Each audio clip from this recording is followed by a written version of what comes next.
Bulletin में सबसे पहले बात करेंगे मस्जिद नबवी में नारेबाजी, पाकिस्तानी वफ्द के घेराव, बदतमीजी और उन्हें गालियां देने पर एक्शन हुआ है।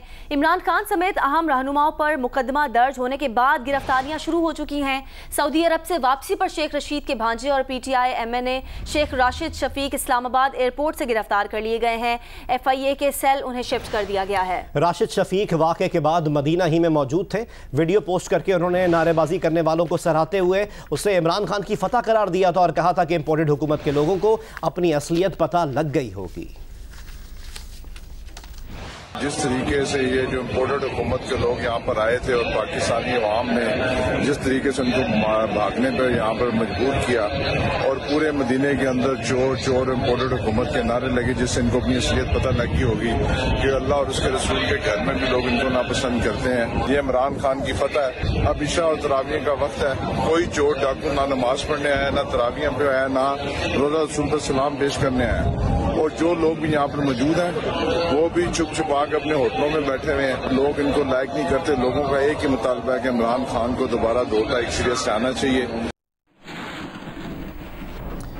वफाकी वज़ीर दाखिला राना सनाउल्लाह का कहना है कि रोज़े रसूल के तक़द्दुस को पामाल करने वालों के खिलाफ मुकदमा दर्ज न करने का कोई जवाज़ नहीं। जो भी शहरी कार्रवाई के लिए आएगा हुकूमत रुकावट नहीं बनेगी। जियो न्यूज़ से गुफ्तगू में उन्होंने कहा कि इमरान खान को भी गिरफ्तार किया जाएगा। बाकायदा मनसूबाबंदी के तहत लोगों को उभारा गया। कुछ लोग UK से अनिल मुसर्रत और साहबजादा जहांगीर की सरबराही में आए। गवर्नमेंट ने ये फैसला किया है, जो शहरी भी कार्रवाई के लिए आएगा गवर्नमेंट जो है उसमें मुआवन होगी, गवर्नमेंट उसमें रुकावट नहीं होगी। इमरान खान जो है ये तो फितना अजीम है। जिसके खिलाफ काबिल दस्तअंदाजी पुलिस जो है वो सबूत पाया जाएगा, वो इमरान खान हो, कोई छोटा हो, कोई बड़ा हो, जो भी इस नापाक जसारत में जो है वो मुलव्वस है उसके खिलाफ कानून अपना रास्ता लेगा। साबिक वज़ीर दाखिला शेख रशीद अहमद की अपने भतीजे की गिरफ्तारी की मजम्मत। जियो न्यूज़ से गुफ्तगू में कहा कि मुकदमे के इंदराज के बाद 150 अफराद के घरों पर छापे मारे जा रहे हैं। इनमें से कोई सऊदी अरब में नहीं था। फिर भी मुकदमा दर्ज किया गया। हुकूमत इंतकाम पर उतर आई है। ये लोग जहाँ भी जाएंगे इनके खिलाफ नारे लगेंगे। ये लॉन्ग मार्च को कामयाब करने जा रहे हैं। ये कहना है साबिक वज़ीर दाखिला शेख रशीद का। जबकि तहरीक इंसाफ के रहनुमा फवाद चौधरी ने कहा है कि अभी तो लॉन्ग मार्च का ऐलान हुआ है, हुकूमत अभी से घबरा गई। PTI क़यादत पर FIR दर्ज करने का सिलसिला शुरू कर दिया गया है। उन्होंने कहा कि हुकूमत ने अब घबराना शुरू कर दिया है। अवाम का समंदर हुक्मरानों को बहा ले जाने के लिए तैयार है। जब दिमाग सुन हो जाए तो ऐसी ओछी हरकतें होती हैं।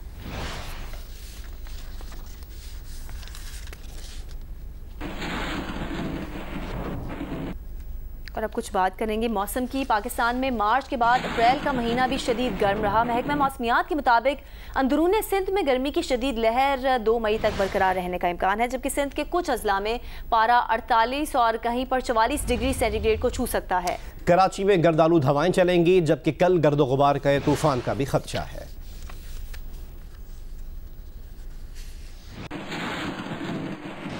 माहिरीन मौसमियात के मुताबिक दुनिया माहौलियाती तब्दीली के दूसरे दौर में दाखिल हो चुकी है।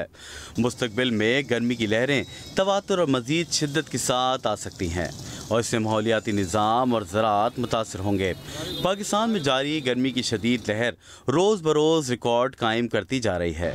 माहौलियाती तब्दीलियों से सबसे ज़्यादा मुतासर पाकिस्तान में अप्रैल का महीना भी शदीद गर्म रहा और 30 अप्रैल की रात गर्म तरीन रात भी रही। कम से कम दर्जा हरारत 29.4 डिग्री सेंटीग्रेड रिकॉर्ड किया गया। महकमा मौसमियात के मुताबिक दादू, बेनज़ीराबाद, जैकबाबाद, लाड़काना, सखर में पारा 46 से 48 डिग्री सेंटीग्रेड के दरमियान रहने का इम्कान है। बदीन, थरपारकर, उमरकोट और हैदराबाद में 42 से 44 डिग्री सेंटीग्रेड के दरमियान रहने का इम्कान है। 2 मई से मगरिबी लहर बलूचिस्तान में दाखिल हो सकती है। मगरिबी लहर के ज़ेर असर सखर, लाड़काना, दादू, जैकबाबाद और दीगर अजला में गर्द गुबार के तूफान और बारिश का इम्कान है। पाकिस्तान में भारत के मुख्तलिफ शहरों में माह अप्रैल में हीट वेव के बायस गर्मी के कई रिकॉर्ड टूट गए। कई शहरों में दर्जा हरारत मामूल से ज़ायद रिकॉर्ड किए गए।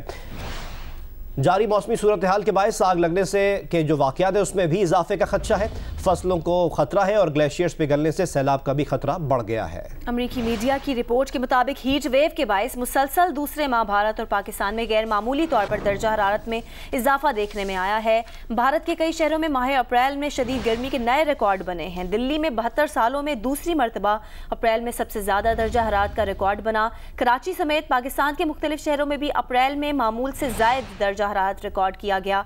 माहिरीन का कहना है कि ये नया मामूल है और ज्यादातर इम्कान है कि ये मुस्तकबिल में मजीद खराब हो जाएगा जब तक कि संजीदा इकदाम नहीं किए जाते। सऊदी अरब ने पाकिस्तान के साथ माशी ताउन जारी रखने के अज़्म का इजहार किया है। तिजारत को फ़रोग देने, इंडस्ट्रीज़ और कानकनी के शोबे में ताउन पर भी इत्तफाक किया गया है। वज़ीर आज़म शहबाज शरीफ के दौरे सऊदी अरब के मुश्तरका एलामिये में पाक सऊदी सुप्रीम कोऑर्डिनेशन काउंसिल के तहत मुख्तलिफ अमूर पर दो तरफ़ा ताल्लुकात के फ़रोग पर इत्तफाक किया गया। एलामिये के मुताबिक सरमायाकारी को फ़रोग देने के लिए पाक सऊदी बिजनेस काउंसिल का इजलास बुलाने का फैसला किया गया। दोनों मुल्कों का इब्लाग आमा के शोबे में भी ताउन बढ़ाने का फैसला किया गया है। पाकिस्तान की जानिब से सऊदी अरब के माहौलियाती विजन को सराहा गया। माहौलियाती तब्दीली के चैलेंजेस से नबर्दाज़मा होने के लिए नए मुआहदे करने पर इत्तेफाक किया गया। दोनों मुल्कों ने दहशत गर्दी और इंतहा पसंदी के खात्मे के लिए ताउन जारी रखने पर भी इत्तेफाक किया।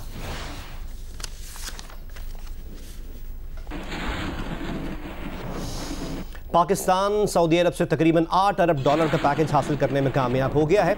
ज़राए का बताना है कि मिफ्ताह इस्माइल तरीक़ाकार को हतमी शक्ल दे रहे हैं। दस्तावेज़ की तैयारी में 2 हफ्ते लगेंगे। जंग और द न्यूज़ में शाया होने वाली मेहताब हैदर की रिपोर्ट के मुताबिक $8 अरब के पैकेज में तेल फाइनेंसिंग की सहूलत, इजाफी रकूम चाहे वो डिपॉजिट की सूरत में हो या सुकूक, और मौजूदा $4.2 अरब के रोल ओवर की सूरत में मिलेगी। आला हुक्काम ने अपना नाम जाहिर न करने की शर्त पर द न्यूज़ को तस्दीक की है कि ज़िमन में तकनीकी तफसीलात पर काम हो रहा है और तमाम दस्तावेज़ात तैयारी में 2 हफ्ते का वक्त लगेगा, जिसके बाद इस पर दस्तखत होंगे। वज़ीर आज़म शहबाज शरीफ और उनका सरकारी वफ़द सऊदी अरब से रवाना हो चुका है, लेकिन वज़ीर ख़जाना मिफ्ताह इस्माइल अब भी वहीं मौजूद हैं और इजाफी माली पैकेज के तरीक़ाकार को हतमी शक्ल दे रहे हैं। अहदेदार का कहना है कि पाकिस्तान ने तेल की सहूलत $1.2 अरब से बढ़ाकर $2.4 अरब करने का कहा था, जिसे सऊदी अरब ने कबूल कर लिया है, जबकि $3 अरब के मौजूदा डिपोजिट को भी जून 2023 तक रोल ओवर करने पर इत्तफाक हुआ है।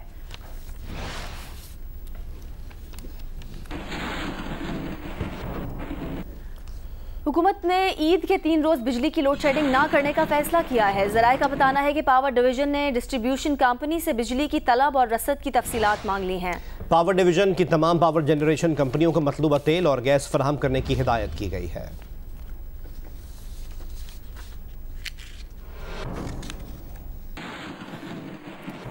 वज़ीर आला पंजाब हमजा शहबाज बतौर वज़ीर आला पहले दिन सुबह 9 बजे ऑफिस पहुंचे। उन्होंने अमन आमा से मुतालिक इजलास की सदारत की और डीजल की किल्लत दूर करने के लिए मुताल्लिका हुक्काम को हिदायत दी। हमजा शहबाज ने बाज़ शहरों में डीजल की किल्लत का सख्त नोटिस लेते हुए डीजल के ज़ख़ीरा अंदोज़ों के खिलाफ बिला इम्तियाज़ कार्रवाई का हुक्म दिया।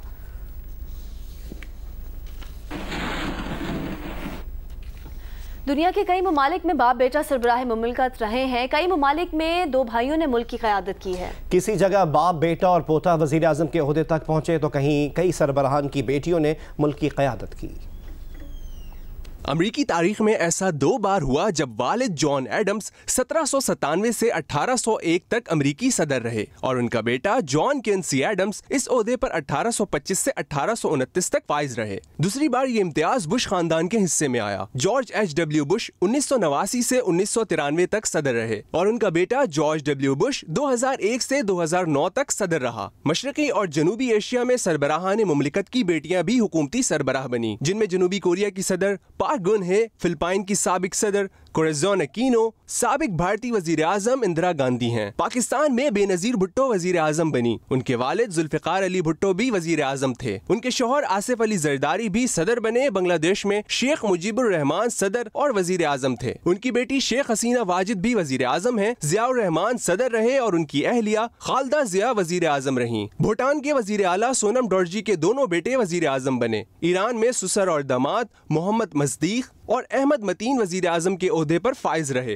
बाप बेटा अली मंसूर और हसन अली मंसूर वजीर आजम बने। जमैका में बाप नॉर्मन मैनली और बेटा माइकल मैनली वजीर आजम बने।